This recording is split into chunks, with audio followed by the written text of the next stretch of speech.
कांवड़ यात्रा मार्ग में नेम प्लेट लगाने पर अंतरिम रोक जारी रहेगी। उत्तराखंड और उत्तर प्रदेश सरकार को एक हफ्ते में जवाब दाखिल करने का समय दिया गया है। यूपी सरकार ने हलफनामा दाखिल कर दिया है। अब अगली सुनवाई 5 अगस्त को होनी है। सुनवाई के दौरान याचिकाकर्ता के वकील अभिषेक मनु सिंघवी ने कहा कि मुझे यूपी का जवाब आज सुबह मिला है। यूपी की तरफ से वकील मुकुल रोहतगी ने कहा कि यूपी ने अपना जवाब दाखिल कर दिया है। उत्तराखंड ने कहा कि उसे 2 हफ्ते का समय चाहिए जवाब दाखिल करने के लिए। उत्तर प्रदेश ने कहा कि उनके प्रदेश में ऐसा नहीं हुआ, सिर्फ उज्जैन म्युनिसिपल में जारी किया गया है, लेकिन कोई दबाव नहीं डाला गया। याचिकाकर्ता के वकील ने कहा कि जब मैं यूपी की सरकार से स्वीकार किया कि कम समय के लिए सही हमने भेदभाव किया है, वहीं मुकुल रोहतगी ने कहा कि हम एक पक्षीय आदेश से पीड़ित हैं, जिसका जीवन काल समाप्त हो जाएगा। अभिषेक मनु सिंघवी ने कहा कि इस पर अभी भी समय रहते निर्णय लिया जा सकता है। पिछले 60 वर्षों से नाम नहीं मांगे गए यूपी हलफनामे में भेदभाव की बात स्वीकार की गई है। कहा गया है कि यह केवल अस्थायी है। इस पर सुप्रीम कोर्ट ने कहा कि हमने हलफनामा पढ़ा नहीं है, हमें कल रात को ही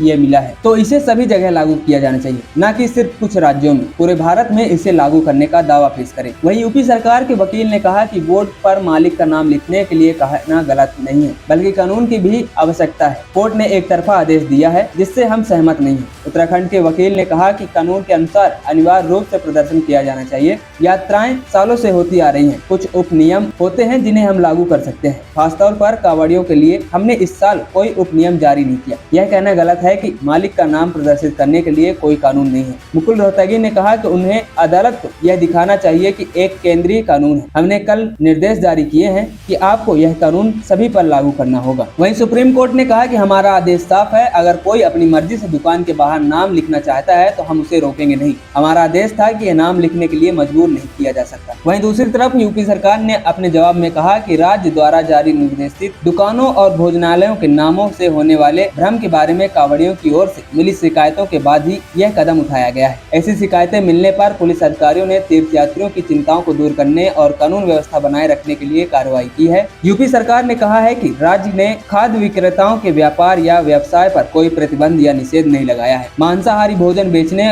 पर प्रतिबंध को छोड़कर वे अपना व्यवसाय समान रूप से करने के लिए स्वतंत्र है। मालिकों के नाम और पहचान प्रदर्शित करने की आवश्यकता पारदर्शिता सुनिश्चित करने और कांवड़ियों के बीच किसी भी संभावित भ्रम से बचने के लिए एक अतिरिक्त उपाय मात्र है। बता दें कि इस मामले में आज सुप्रीम कोर्ट में सुनवाई हुई है। खबरी चौखट की रिपोर्ट।